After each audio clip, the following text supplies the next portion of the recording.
lui avouent les visiteurs de l'histoire. Son nom fait encore peur aujourd'hui. Attila le Hun, surnommé le fléau de Dieu, est l'un des guerriers les plus redoutés de l'histoire, mais au-delà de la légende noire. Qui était vraiment ce chef de guerre venu des steppes? Voici 5 anecdotes célèbres sur Attila, le roi des Huns.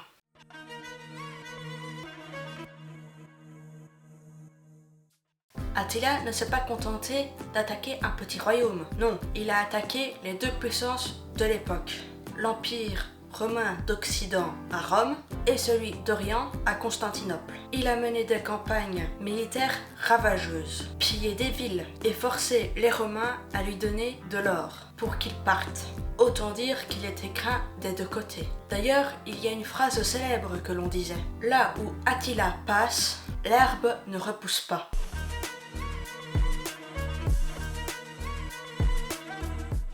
Les chrétiens de l'époque voyaient en lui un châtiment divin. Pourquoi? Parce qu'il brûlait tout sur son passage. Villes, champs, églises, rien ne résistait. Son surnom, le fléau de Dieu. Pas très sympa, mais ça montre bien la terreur qu'il inspirait.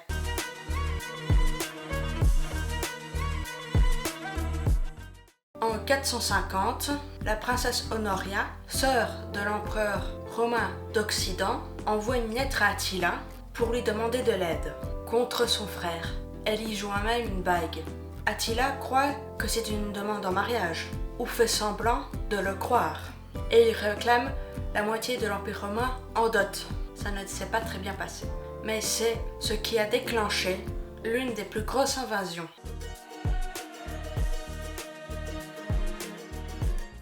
En 451, Attila envahit la Gaule, la France actuelle, mais il est stoppé lors de la bataille des champs cataloniques, près de Troie. Ce jour-là, Romains et Barbares se sont alliés pour lui faire face et lui barrer la route. C'est l'un des plus grands affrontements du monde antique, avec des milliers de morts, et c'est la plus grosse défaite d'Attila.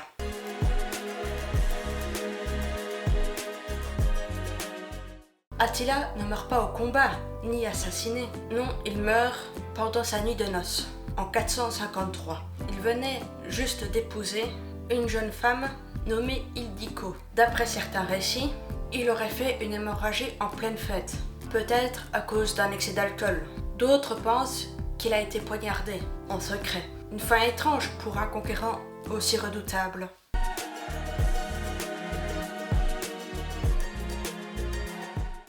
Attila, c'est un nom qui rime avec pillage, guerre et peur. Mais c'est aussi un fin stratège, un chef respecté par ses troupes, un personnage plus complexe qu'on ne le pense. Même les Romains qui l'ont combattu ont dû le respecter ou le payer. Je vous retrouve pour une prochaine vidéo et à bientôt.